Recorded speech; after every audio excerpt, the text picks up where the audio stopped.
رب اشرح لی صدری ویسر لی امری واحلل عقدۃ من لسانی یفقہوا قولی۔ یقیناً سب طرح کی تعریف صرف اللہ وحدہ لا شریک کے لیے، درود اور سلام آخری نبی محمد صلی اللہ علیہ وسلم پر۔ میرے بھائیوں، اللہ کے رسول صلی اللہ علیہ وسلم جب کسی کی شادی میں جب جاتے، نکاح میں جاتے، تو جوڑوں کو ایک دعا دیتے تھے، بارک اللہ لکا و بارک علیکما و جمع بینکما فی خیر، کہ اللہ تم پر خیر بھیجے، برکتیں بھیجے اور تم دونوں کو خیر کے کاموں میں جمع کر دے۔ آج کا میرا خطبہ ایک اچھا شوہر کیسے بنے اس متعلق قرآن اور حدیث سے رہنمائی ہے۔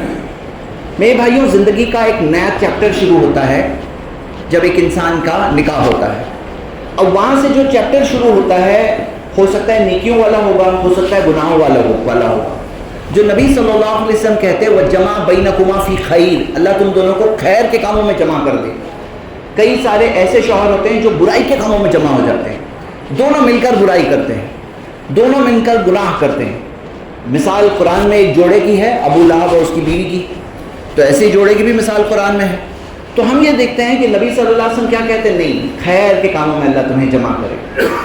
اب وہاں پر جو ایک چیپٹر شروع ہوتا ہے، وہ چیپٹر یا تو جنت کی طرف لے جائے گا یا تو جہنم کی طرف لے آئے گا۔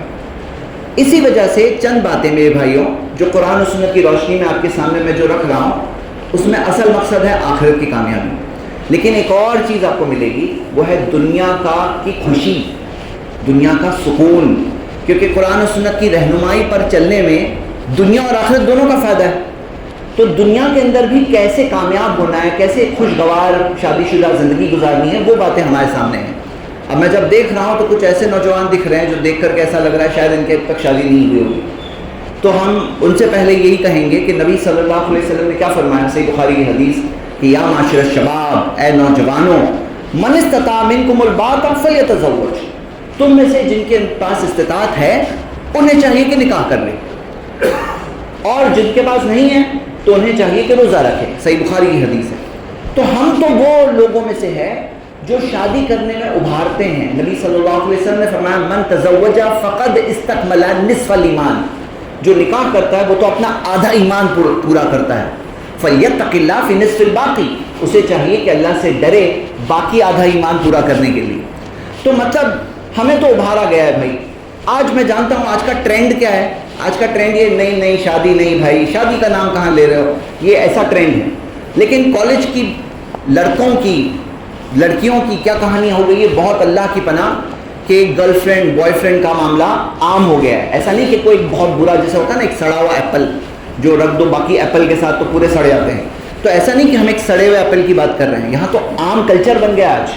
تو میرے بھائیوں مجھے بتاؤ کہ یہ لوگ جب ناجائز چیزیں کر سکتے ہیں تو شادی کے نام سے کیوں بولتے ہیں کہ غلط ہے؟ ایک ہوتا کہ بھائی سنیاسی قسم کی زندگی گزار رہے ہوتے ہیں تو کوئی ایک الگ بات ہوتی، لیکن یہ وہ لوگ ہیں جو شادی کے نام کو برا سمجھتے ہیں، اور یہ کلچر شادی کو برا بتاتا ہے لیکن دوسری چیز کو صحیح بتاتا ہے۔ اسلام نے کہا نہیں، سوال ہی نہیں، وہ چیز ناجائز ہے۔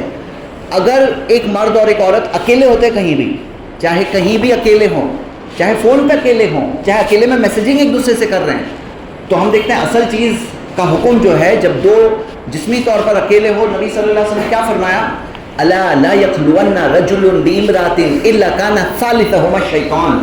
ابو داؤد میں صحیح حدیث ہے کہ جب کوئی در حقیقت جب کوئی مرد اور عورت کہیں اکیلے ہوتے ہیں تو تیسرا وہاں پہ شیطان ہوتا ہے، تیسرا شیطان ہوتا ہے، اور شیطان کون ہے؟ ہمارا دشمن ہے۔ کہاں لے جانا چاہتا ہے؟ جہنم لے آنا چاہتا ہے۔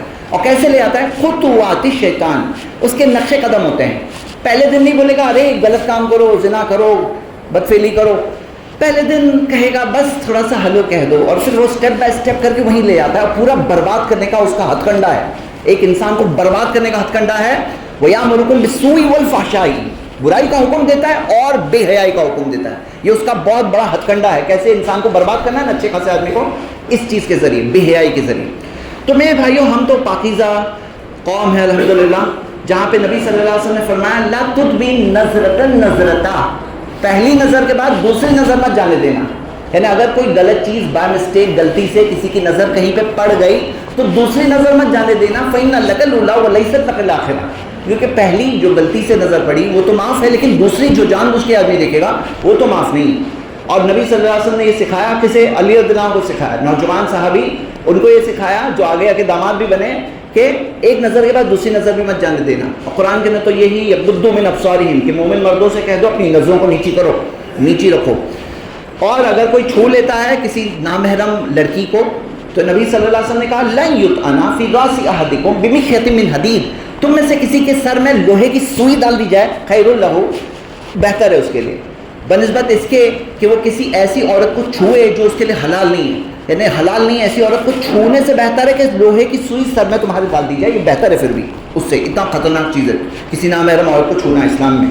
تو آتے ہیں ہم شادی پر. اب شادی میں میرے بھائیوں سٹارٹ کرتے ہیں سب سے پہلی چیز کہ کس وجہ سے کس سے شادی کرتے ہیں، سب سے پہلی بات ہے.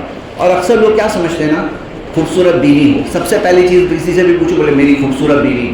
لیکن اللہ کے رسول صلی اللہ علیہ وسلم نے کیا فرمایا، صحیح بخاری کی حدیث ہے، تنکح المرأۃ لاربعین، 4 وجہ سے عورتوں سے شادی کی جاتی ہے. لمالہا، اس کا مال دیکھ کر، بڑے خاندان کی، مالدار خاندان کی. ولی جمالہا، اس کی خوبصورتی کو دیکھ کر. ولی نسبہا، اس کے حسب و نسب کو دیکھ کر. ولی دینہا، اس کے داری کو دیکھ کر. تو نبی صلی اللہ علیہ وسلم نے فرمایا فاظفر بذات دین تربت یداک، دیندار سے شادی کرو تم کامیاب ہو جاؤ گے. تریبت یدا کا مطلب ہے تمہارا ہاتھ خاک آلود ہو، یہ ایک محاورہ ہے کہا جاتا ہے جس کا مطلب ہے بہت کامیاب ہو جاؤ گے تم، دیندار سے شادی کرو. اب ہوتا کیا ہے، خوبصورتی جو پہلے دن خوبصورتی دکھتی ہے، روز روز روز روز روز دیکھ کر کیا ہو جاتا ہے، عادی ہو جاتا ہے آدمی، پھر کچھ خوبصورت لگتا ہی نہیں. اور جو اصل خوبصورتی ہوتی ہے نا، وہ اس کے اندر کی خوبصورتی، اس کے اخلاق کی خوبصورتی، اس کے اندر کی دینداری کی خوبصورتی، جس کے ساتھ زندگی گزارنی پڑتی ہے. اب دکھنے کے لیے اچھی ہے لیکن اخلاق میں بری ہے، دینداری میں بری ہے، جہنم کی طرف لے جا رہی ہے، تو پھر کیا ہے معاملہ، دکھنے میں بھی اچھی نہیں لگتی. پھر تھوڑے دنوں میں اخلاق برا ہو نا تو دکھنے میں بھی اچھی نہیں لگتی. کیونکہ سمجھ لو میرے بھائیوں، جو اچھی چیز ہے نا، دل کو اچھی جو لگتی ہے وہ چیز، وہ اصل چیز اخلاق اور دینداری ہے. اور ہاں اگر دیندار ہے اس کے بعد آپ کو خوبصورت مل جائے تو کوئی منع نہیں کر رہا ہے کہ بھائی کم شکل سے ہی شادی کرو، ایسا نہیں دیا حدیث میں. لیکن نمبر 1 چیز دینداری. تو میرے بھائیوں شادی کرنے میں سب سے پہلے آدمی سوچیں کہ یہ میرے لیے لائف پارٹنر ہے میری. اور ہوتا کیا ہے کہ شوہر اور بیوی ایک دوسرے کو ایک راستے پر لے جانے میں ابھارتے ہیں. بھائی گاڑی کے 2 پہیے ہوتے ہیں، اب 2 پہیے جو ہے وہ ایک ہی ٹائپ کے ہونے چاہیے. اب اس میں ہمیں تو منع کیا گیا کہ مشرکہ عورتوں سے شادی مت کرو. ہاں کیوں؟ کیونکہ وہ تمہیں جہنم کی طرف لے جائیں گے. یعنی فرق پڑتا ہے کہ نہیں پڑتا ہے کہ بھائی جوڑے سے فرق پڑتا ہے نہیں پڑتا ہے؟ پڑتا ہے. ہم انسان ہیں نا، ہم انسان کمزور ہوتے ہیں.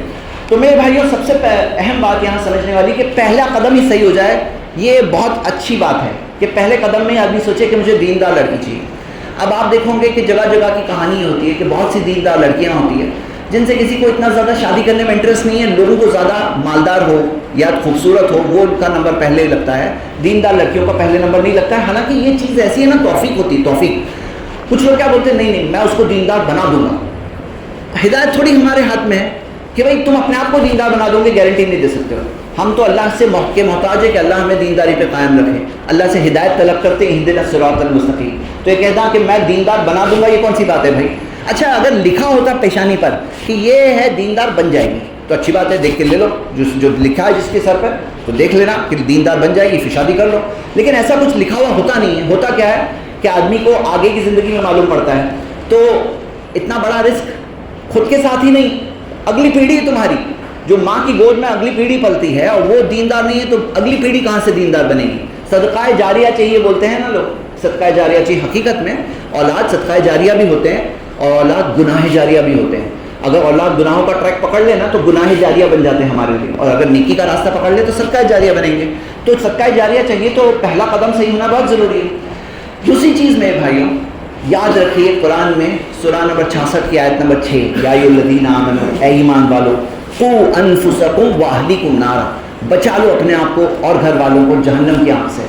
میرے بھائیوں یاد رکھو، نیکی کا کام کرو گھر میں، بیوی کے ساتھ میں نیکی کا کام، جہنم سے بچنے والا کام، نیکی کے راستے والا کام. مل کے فلمیں مت دیکھو. ہاں بھائی ایک یاد رکھو، ایک بات سمجھو. بھائی آپ کو پتہ ہے کوئی آدمی اگر کمزور ہے، فلم دیکھا، گناہ خود کیا، اس کا گناہ اس پر ہے. گناہ ہے. فلم دیکھنے میں بہت ٹائپ کے گناہ ہوتے ہیں، ایک گناہ نہیں ہے فلم دیکھنا. فلم میں کئی سارے گناہ ایک ساتھ میں شامل ہے، پورا پیکیج ہے یہ فلم. کیوں؟ اس کے اندر سامنے والے کیا کر رہے ہیں، تم دیکھ کے خوش ہو رہے ہو. اگر خوش نہیں ہوتے تو وہاں کیوں بیٹھے ہوتے ہیں؟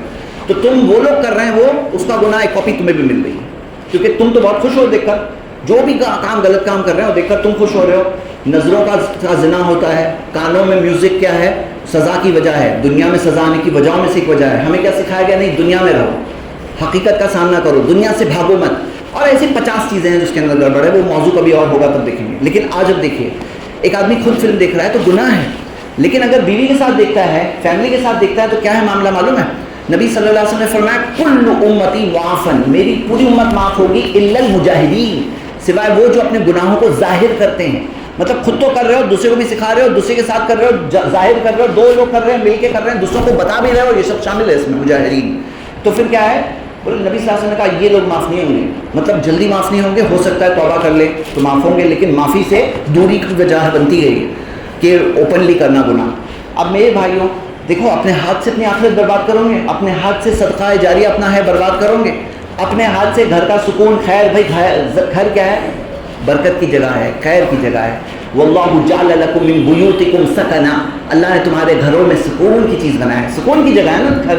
وہ سکون کو گھر خود کے ہاتھ سے برباد کرو گے بھائی, اللہ کی پناہ. یہ تو گناہ کو ملٹیپلائی کرنے والی بات ہے, یعنی وہ گناہ کو ملٹیپلائی ہو گیا اور آدمی نے سکھایا بھائی کبھی نہیں کرنا ایسا. تو یہ اہم بات ہے, قوا انفسکم واہلیکم النار, بچاؤ اپنے آپ کو, گھر والوں کو جہنم کی آنکھ سے. کیسے بچائیں گے؟ علی بن ابی طالب رضی اللہ عنہ کا قول ہے کہ علمو, سکھاؤ اپنے آپ کو, گھر والوں کو خیر چیزیں سکھاؤ, تعلیم دو, سکھاؤ. مطلب کیا میرے بھائیوں, کچھ پلان بناؤ کہ بیوی کے ساتھ بیٹھ کر کے نیک کام کیا کریں گے. بھائی اگر سوچو, اب دیکھو یہاں بات کر رہے ہیں نا, کوئی ہوگا جو سوچ رہا ہوگا ارے میری بیوی تو اتنی دیندار نہیں ہے, ایسی بھی ہوتی ہیں. اب کیا کریں گے بھائی؟ یاد رکھیے کوشش کریں گے, اب تو شادی ہو گئی ہے, ابھی کیا کریں گے؟ کوشش کریں گے. اور کوشش کرنے میں کیسے کوشش ہوتی ہے؟ پہلے تو دل سے سمجھاؤ بات, اپنے زبان میں, اپنے الفاظ میں, اپنے ایمان کے ساتھ, اپنے یقین کے ساتھ بولو کہ دیکھو اپنی آخرت کی کامیابی ہے, اللہ کے سامنے کھڑے ہونا ہے, مرنا ہے, زندگی امتحان ہے, ہاں موت سے تو کوئی نہیں بچا, ہم بھی نہیں بچیں گے, اللہ کے سامنے کھڑے ہونا ہے. یعنی احساس دلانا, یعنی اپنے الفاظ میں بولنا, اپنے ایمان والی بات, یقین والی بات بولنا اپنے الفاظ میں. یہ ایک چیز ہوئی. دوسری چیز, مل کے کوئی اچھا کام کرو, کوئی اچھی اسلامک ویڈیو ساتھ میں بیٹھ کر دیکھو, ہاں دونوں مل کر اچھا کام کرو. جمع بینکما فی خیر تھا نا وہ پہلی دعا میں, خیر کے کاموں میں جمع کر دے, یہی تو ہے اس کا عمل. کیا ہے؟ خیر کے کاموں میں جمع کرو. جمعہ ہے, پتہ ہے کتنی ساری مسجدوں میں عورتوں کا بھی انتظام ہوتا ہے, لے کے جاؤ, عورتوں کو بھی دلچسپی ہوتی ہے, ان کو لے کے جاؤ جمعہ کی نماز میں. دیکھو عورتوں کا بھی انتظام ہے, وہ سنتی ہے, خطبے کی ایک بات بھی دماغ میں گئی تو فائدہ ہوگا, آپ کو بھی فائدہ ہوگا, آپ کی اگلی پیڑھی کو فائدہ ہوگا. اور لوگ جو محبت کی بات کرتے ہیں, بھائی اصل محبت کیا ہے؟ اصل محبت کیا ہے؟ کہ آپ جنت جاؤ, آپ کی بیوی جہنم جائے, یہ اصل محبت ہے. خیر خواہ ہو, اپنی بیوی کے خیر خواہ ہوئے, پھر بھائی خود تو الحمدللہ آپ یہاں پہ کچھ نہ کچھ دین کی باتیں سن رہے ہو. اب وہ لوگوں کو سننے ملتا ہے نہیں ملتا ہے, ان کے کانوں میں دین کی بات جاتی نہیں جاتی, کیونکہ انسان ہے ہی ایسا, اس کو یاد دہانی چاہیے. معلوم ہوگا, میں کوئی نئی بات نہیں بول رہا ہوں, ساری چیزیں آپ کو شاید معلوم ہوگی, لیکن یاد دہانی چاہیے انسان کو. اور مومنوں کو یاد دہانی چاہیے, مومنوں کو فائدہ ہوتا ہے, ہاں مومنوں کو یاد دہانی سے فائدہ ہوتا ہے. میرے بھائیوں کیسے ملے گی؟ اب کہیں جمعہ خطبہ ہے, کہیں پہ درس ہے, کہیں پہ اجتماع ہے, کہیں پہ پروگرام ہے, تھوڑا کام سے فرصت نکالو اور لے کر جاؤ ساتھ میں, اور سہولت کر کے دو, اور ابھارو. انسانوں کو ابھارنے کی ضرورت ہوتی ہے. اور یاد رکھیے جب ہم دینی مجلس میں جاتے ہیں نا, تو وہاں کا ماحول اور فضا بھی ہوتی ہے نا, صرف علم نہیں ہوتا, علم تو ہے ہی, لیکن معاملہ کیا ہوتا ہے, ایک دوسرے کو دیکھ کر کے ہمت بڑھتی ہے کہ ہاں دیکھو ماشاءاللہ. اب ہم کندھے سے کندھا ملا کے جب کھڑے ہوتے ہیں نا, ایک دوسرے کا ایک طرح سے کرنٹ ملتا ہے کہ بھائی یہ میرے بازو میں آدمی نماز پڑھ رہا اچھے سے, میں بھی پڑھوں. ایک ہوتا ہے, ماحول بنتا ہے. اکیلے اکیلے ہوتے ہیں نا تو وہ ماحول نہیں بنتا ہے. اسی طرح نبی صلی اللہ علیہ وسلم نے فرمایا جب دین کی مجلس ہوتی ہے تو وہاں پہ نزلت علیہم السکینہ, سکون نازل ہوتا ہے. وغشیتہم الرحمہ, اللہ کی رحمت ڈھانپ لیتی ہے. وحفتہم الملائکہ, فرشتے گھیر لیتے ہیں. وذکرہم اللہ فی من عنده, اللہ کے پاس جو ان کے پاس اللہ ان کا ذکر کرتا ہے. صحیح مسلم کی حدیث ہے. اب یہاں بات کیا ہے, یہ کرو میرے بھائیو, زندگی اہم چیز ہے. یہ ہو گئی اگلی چیز. تیسری بات میرے بھائیو, کہ اب پہلی بات کیا تھی, شادی صحیح سے کرو, صحیح جگہ پر کرنا. اور دوسری چیز ہم نے کیا دیکھا کہ قوا انفسکم واہلیکم نارا, بچا لو اپنے آپ کو, گھر والوں کو جہنم کی آنکھ سے. گناہ کے کام کبھی نہیں کرنا ساتھ میں, کبھی نہیں کرنا, خود بھی نہیں کرنا, لیکن مل کے تو کبھی بھی نہیں کرنا. خود بھی نہیں کرنا, مل کے بھی نہیں کرنا. مل کے تو ڈبل ہو جاتا ہے, تربیت کر رہے ہو یہ, ہاں ہیڈ ہوتا ہے, مالک جو ہوتا ہے نا گھر کا ذمہ دار ہوتا ہے. تیسری چیز میرے بھائیوں, کئی لوگ کیا گڑبڑ کرتے ہیں نا, آج کے زمانے میں بہت بڑا پروپیگنڈا چلا ہے, عورتیں مردیں کندھے سے کندھا ملا کر ہر چیز میں. اب میں آ رہا تھا راستے میں دیکھا ٹریفک پولیس میں بھی خواتین آ رہی ہیں, اور رکشہ والے بھی, رکشہ چلانے میں بھی خواتین. بولے جو کام مرد کر سکتے ہیں وہ کام عورتیں کر سکتی ہیں. اب یہ جب فضا چلتی ہے نا تو اس میں بہت سارے لوگ اس کے اندر بہہ جاتے ہیں, سمجھتے ہیں ہاں یہی صحیح ہے, لیکن نہیں, اسلام نے بتایا الگ ہے. اور اللہ تعالیٰ نے فرمایا الرجال قوامون علی النساء, مرد عورتوں پر ذمہ دار ہیں. گھر کے خرچے کی ذمہ داری کس پر ہے معلوم ہے؟ مردوں پر ہے 100%. صحیح سورہ النساء سورہ 4 آیت نمبر 34 پڑھا, اور نبی صلی اللہ علیہ وسلم نے فرمایا کہ انہیں کھلاؤ, اطعموہن مما تاکلون, جو تم خود کھاتے ہو اس میں سے ان کو بھی کھلاؤ, واکسوہن مما تکسون, جیسے تم پہنتے ہو خود ویسا ان کو بھی پہناؤ. مطلب کیا ایسا نہیں کہ تم کھاؤ مرغ مسلم, ان کے لیے چٹنی روٹی گھر میں, ہاں ان کے لیے دال چاول گھر میں نہیں, جو خود کھاتے ہو وہ کھلاؤ, جو خود پہنتے ہو ان کو بھی پہناؤ. نبی صلی اللہ علیہ وسلم نے سکھایا, ابو داؤد کی حدیث ہے. ہم نہیں مانتے یہ کلچر کو. کیا بولتے ہیں آج کل؟ بولے نہیں, گھر کے خرچے کی ذمہ داری آدھی آدھی, آدھا ہسبینڈ دے گا شوہر, آدھا بیوی دے گی. ہوتا کیا ہے پھر؟ ہوتا یہ ہے پریگننٹ کون ہونے والا ہے؟ صرف بیوی ہونے والی ہے. آدمی بھی پریگننٹ ہونے والا نہیں. دودھ کون پلانے والا ہے بچے کو؟ بیوی پلانے والا. ماں کی گود میں پڑتے ہیں بچے, اور شوہر کو تو یہ سب نہیں کرنا ہے. اور پھر ہوتا کیا ہے, عورتوں پہ پریشر ڈال کر بھیجتے ہیں ان کو جاب پہ, کام پر. اب کتنے سارے میں نے رپورٹ بتایا ہے, ایسی پوری نیوز پیپر رپورٹس بتایا میں نے ویڈیوز میں, اس کے اندر کیا ہے کہ بھئی آج 83% عورتیں کہہ رہی ہیں, سروے میں آیا تھا, کہ ہمارے ساتھ کچھ نہ کچھ ٹائپ کا ہوا ہے برا. کہیں پہ باس نے کیا ہے, کہیں پہ کلیگ نے کیا ہے, کہیں پہ ٹریولنگ کے دوران کیا ہے, کہیں پہ کسٹمر ہوتے ہیں, مطلب کچھ نہ کچھ طرح کا غلط چیز سے گزری ہیں عورتیں. اب سوال یہ اٹھتا ہے کہ پھر جاب کیوں کرتی ہے؟ جب ورک پہ جانے والے عورتوں میں 83% یہ کہہ رہی کچھ تو کچھ ہوا ہے, تو پھر کیوں کرتی ہے؟ کیونکہ گھر کے خرچے کی ذمہ داری اس پہ ڈال دی گئی ہے نا. اب اس کو پتا ہے کہ کلچر یہ بن گیا ہے, اب ایک جگہ جاب چھوڑے گی دوسری جگہ جائے گی, وہاں بھی یہی ہوگا, ایسے تھوڑی چھوڑ کے بھاگ سکتی بہت زیادہ. پھر ذمہ داری اس کے کندھے پر ہے آدھے خرچے کی. ابھی یہاں پر کتنی تکلیف دے رہے ہیں, مطلب ماڈرن لوگ جو ہے نا, ماڈرنزم کے نام میں نا, وہ لوگ ہیں نا ایکسپلائٹیشن کر رہے ہیں عورتوں کا, ہاں شوشن کر رہے ہیں ایک طرح سے. اسلام نے کیا اس کو کیا بنایا؟ رانی ہے, وہ گھر کی ملکہ ہے. اب کیا ہے, اس پہ ذمہ داری ہے گھر کے خرچے کی؟ نہیں, کچھ بھی نہیں, گھر کے خرچے کی ذمہ داری نہیں. وراثت ملے گی کیا؟ ہاں ملے گی, آدھی ملتی ہے مردوں سے عام طور پر, لیکن وراثت کے پیسے ذمہ داری خرچہ کرنے کے میں نہیں جائے گی. اس کے ہدیے ملیں گے, مل سکتے ہیں, ہاں جو بھی ملے گا وہ اس کی خود کی مال ہے. اور یاد رکھو میرے بھائیوں, خود بیوی کے مال پہ اپنی نظر مت رکھو. کچھ لوگ ہوتے ہیں بیوی کا مال تو اپنا, یہ غلط بات ہے, یہ امانت ہے, یہ کل قیامت کے دن بھرپائی کرنی پڑے گی. بھائی بیوی کا مال اپنا ہوتا, سوچو تو ایسا کیوں ہے کہ کسی کی بیوی کا انتقال ہو اور بچے ہیں تو آپ کو 1/4 ملے گا, اس کے ٹوٹل پراپرٹی کا 1/4 آپ کا, ایک چوتھائی پاؤ. اور اگر بچے نہیں ہیں تو آدھا پاؤ ملے گا, یعنی پورا تو آپ کا ہے ہی نہیں. یہ بات تو بالکل غلط ہوئی. اور مہر کیوں دینا ہے؟ ہاں تو ہم کیا دیکھتے ہیں, نہیں ان کا مال الگ ہے, آپ کا مال الگ ہے. اور ہم نے دیکھا الحمدللہ دیندار گھر کی خواتین جو ہوتی ہیں نا, صدقے میں ہم نے دیکھا ہے کہ عورتیں زیادہ صدقہ دیتی ہیں. کیوں؟ کیونکہ ان کے پیسے اسلامی ماحول کے اندر ہے نا, ان کے اوپر گھر کے خرچے کی ذمہ داری نہیں ہے, تو وہ صدقے کا کام زیادہ کرنے لگتی ہیں. اور نبی صلی اللہ علیہ وسلم نے خاص ابھارا کہ تم صدقہ دو, اپنے آپ کو جہنم کی آنکھ سے بچاؤ. عورتوں کو خاص ابھارا, مردوں کو بھی ابھارا, عورتوں کو بھی ابھارا, لیکن ان سے پاس مال بچے گا تو نا. اگر شوہر اس کا مال لے لے گا تو پھر کیا ہوگا؟ ہاں خوشی سے کوئی دے, رضامندی سے دے تو کوئی منع بھی نہیں ہے, لیکن فورس کر کے جبرن کیسے کر کے سمجھنا میرا ہی ہے, یہ بالکل غلط سوچ ہے, ہماری سوچ نہیں ہے. اور عورتیں بھی ویسے, میرے سونے پہ تم زکات دو گے, بھائی تمہارا سونا ہے تو زکات کون دے گا؟ تمہاری ذمہ داری ہے. ہاں شوہر خوشی دے تو الگ بات ہے, لیکن کل اگر کسی نے بھی نہیں دیا تو کون جلے گا؟ وہ سزا کس کو ملنے والی؟ جس کا سونا اس کو ملے گی. سمجھنا چاہیے نا, یہ سب پورا گڑبڑ چل رہی ہے.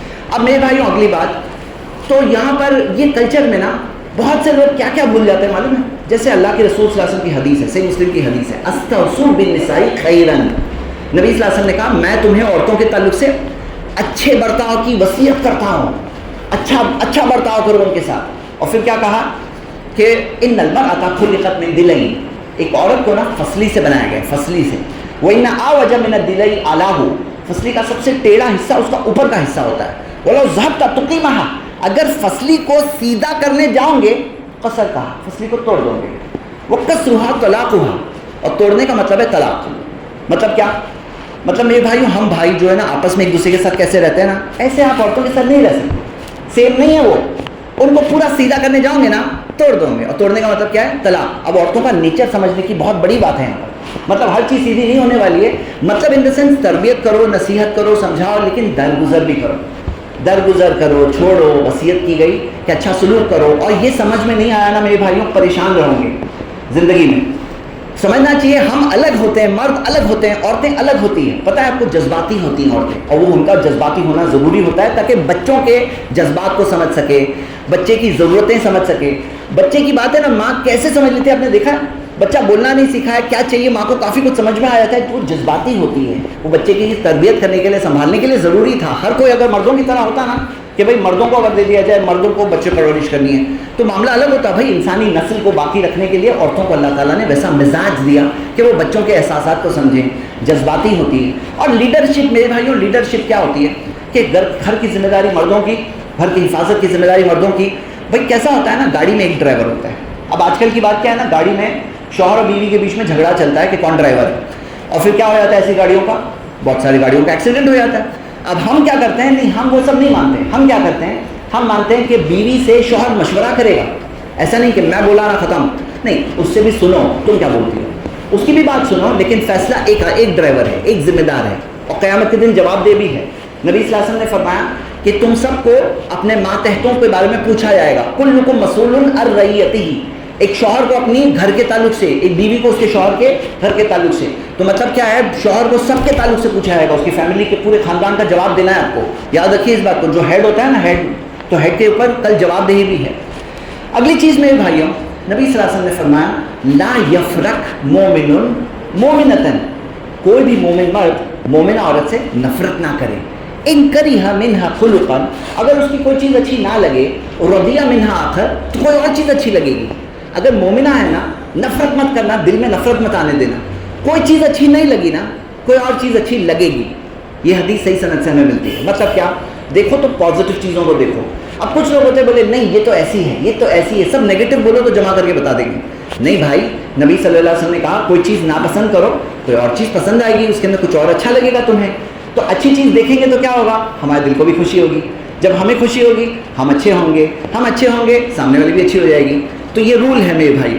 پازیٹیو دیکھنا ہمیں نبی صلی اللہ علیہ وسلم نے سکھایا، اور درگزر کرنا ہمیں سکھایا. اور نبی صلی قرآن میں آتا ہے وَعَاشِرُهُنَّ بِالْمَعْرُوفِ، ان کے ساتھ اچھی طرح سے رہو. سورہ نساء کی آیت نمبر 19 ہے. اور نبی صلی اللہ علیہ وسلم نے فرمایا خیرکم خیرکم لأہلہ وانا خیرکم لأہلی. تم میں سب سے اچھے وہ لوگ ہوتے ہیں جو اپنے گھر والوں کے ساتھ اچھے ہوتے ہیں، اور میں اپنے گھر والوں کے ساتھ سب سے اچھا ہوں. میرے بھائیوں، کئی لوگوں کا معاملہ ایسا ہے نا کہ زندگی کی جو حلال اور جائز خوشیاں ہیں نا، وہ خوشیاں وہ نہیں لیتے ہیں. جیسے اللہ کے رسول صلی اللہ علیہ وسلم کو دیکھو کہ کس طرح سے اپنی بیویوں کے ساتھ تھے.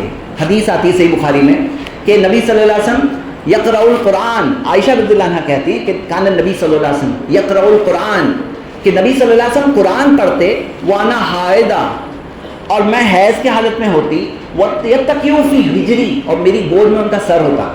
ہاں، گود میں سر ہوتا. بھائی کبھی اگر دیکھو گے نا، کون مطلب میاں بیوی میں کیا بیوی کی گود میں سر رکھ کے کبھی لیٹا ہے کوئی؟ اور نبی صلی اللہ علیہ وسلم قرآن بھی پڑھ رہے ہیں، بیوی کے ساتھ بھی وقت گزار رہے ہیں. ہاں، اور کیا ہے، عید کا دن تھا، اللہ کے رسول صلی اللہ علیہ وسلم نے اپنی بیوی کو، عائشہ رضی اللہ عنہا کو، ان کی باری تھی، باریاں برابر دیتے تھے نبی صلی اللہ علیہ وسلم، اور اپنے کندھے کے پیچھے کھڑا رکھا. اور مسجد نبوی میں حبشی غلاموں کا نیزوں کا کہ وہ ہو رہا تھا کھیل، نیزوں کا کھیل ایک تھا، وہ وار ٹریننگ کا بھی حصہ ہوتا ہے. تو نبی صلی اللہ علیہ وسلم نے عائشہ رضی اللہ عنہ کو پیچھے کھڑا رکھا اور دکھایا. اب عائشہ رضی اللہ عنہ نے کہا، صحیح بخاری کی حدیث، کہ میں نے سوچا نبی صلی اللہ علیہ وسلم کی محبت کا امتحان دوں. تو کافی دیر کھڑے رہنے کے بعد نبی صلی اللہ علیہ وسلم نے کہا کافی ہو گیا؟ انہوں نے کہا نہیں، اور دیکھنا ہے. وہ کہتی ہیں کہ وہ نبی صلی اللہ علیہ وسلم کے پیچھے کھڑی رہی، اور نبی صلی اللہ علیہ وسلم کو پھر دیکھا، تھوڑی دیر بعد ایک پاؤں سے دوسرے پاؤں پر وزن اس طرح سے چینج کر رہے ہیں، یعنی کہ آدمی کافی دیر کھڑا رہ لیا. پھر نبی صلی اللہ علیہ وسلم نے پھر سے پوچھا اب ہو گیا؟ تو انہوں نے کہا ہاں ابھی ہو گیا، امتحان لے لیا انہوں نے. اب آگے دیکھتے ہیں مطلب کیا ہے. اب دیکھو، ایک بار نبی صلی اللہ علیہ وسلم سفر میں آ رہے تھے، اور سفر میں اللہ کے رسول صلی اللہ علیہ وسلم نے باقی کاروان کو آگے بھیج دیا، خود اور عائشہ رضی اللہ عنہا پیچھے رہے. پھر انہیں ریس کا چیلنج دیا کہ میرے ساتھ ریس کرو. یہاں صحیح حدیث ہے بھائی، ایسے نہیں بتا رہا. ریس کا چیلنج کیا. اب دونوں کی ریس ہوئی اور عائشہ رضی اللہ عنہا جیتی، کیونکہ وہ کہتی ہیں کہ ان کا وزن کم تھا اور وہ بہت تیزی سے دوڑ کر کے وہ جیت گئی ریس. نبی صلی اللہ علیہ وسلم سیکنڈ آئے. پھر کچھ اور وقت گزرا، پھر ایک بار ایسا ہوا کہ کارواں کے ساتھ میں تھے، نبی صلی اللہ علیہ وسلم نے کارواں کو آگے بھیجا اور پھر سے کہا کہ ریس کرنے کے تعلق سے، یعنی دوڑ لگانے کے تعلق سے. اس بار نبی صلی اللہ علیہ وسلم جیتے، اور عائشہ رضی اللہ عنہا کہتی ہے اس وقت میرا وزن تھوڑا بڑھ گیا تھا اور نبی صلی اللہ علیہ وسلم جیتے. پتہ کیا چلا، ہمارے نبی عمر بڑھنے کے بعد بھی کتنے فٹ تھے. ہاں، کتنے فٹ تھے. اور یہاں پہ کیا ہے بھائی، بیوی کے ساتھ ایک خوشی کا وقت گزارنا، حلال انٹرٹینمنٹ، حلال جائز چیزیں، حرام چیزیں نہیں، حلال جائز چیزیں. تو میرے بھائیوں یہ پوری زندگی نبی صلی اللہ علیہ وسلم کی دیکھتے ہیں تو ہمیں مثال ملتی ہے. لیکن اینڈ رزلٹ آپ کو کیا ملے گا؟ اگر آپ قرآن و سنت کی وصیتوں پر، نصیحتوں پر عمل کریں گے تو آپ کو دونوں چیزیں ملیں گی، دنیا کی خوشی بھی ملے گی، آخرت کی کامیابی بھی ملے گی. اور یہ فارمولا کس کے پاس ہے؟ ہمارے پاس ہے، اسلام میں ہے، قرآن میں، حدیث میں ہے، اصل چیز ہے. تو میرے بھائیوں یہ ہے. اور خیر کرنا ہے، کیوں کرنا ہے؟ اللہ کے لیے کرنا ہے. ایک مسکراؤ، ایک پانی دو تھوڑا، ایک لقمہ بیوی کے منہ میں ڈالو، تو نبی صلی اللہ علیہ وسلم نے کہا صدقے کا ثواب ملتا ہے، صدقے کا. تو ایک مسکرا کے ملتے ہیں تو بھی صدقے کا ثواب ہے، اچھی طرح سے رہتے ہیں تو بھی صدقے کا ثواب ہے. بھئی یہ ثواب پانے کے لیے کرتے ہیں. یہ مت کرو کہ میں تمہارے لیے کر رہا تھا، تمہارے لیے، تم نے میرے لیے یہ کیا، میں نے تمہارے لیے یہ کیا. بھائی تم کر ہی نہیں رہے تھے اس کے لیے، تم تو اللہ کے لیے کر رہے تھے. ملے گا ہی ملے گا، وہاں پہ مایوسی نہیں ہونے والی. تو یہ چند باتیں تھیں. اللہ سے دعا ہے اللہ ہم سب کو اپنے گھر کی ذمہ داری صحیح طرح سے پورا کرنے کی اللہ ہمیں توفیق عطا فرما، ہمیں دینی اسلامی زندگی گزارنے کی توفیق عطا فرما، اپنے گناہوں سے توبہ کرنے اور نیکی کے راستے میں آگے سے آگے رہنے کی اللہ ہمیں توفیق عطا فرما. اللہ ہمارے مسلمان بھائی جہاں کئی پریشانیوں میں ان کی پریشانیاں دور کر دے. اللہ ہم سب کو نیک راستے پہ چلنے کی توفیق عطا فرما. قولوا قولی ھذا واستغفر اللہ لی ولکم ولسائر المسلمین من کل ذنب واستغفروہ انہ هو الغفور الرحیم.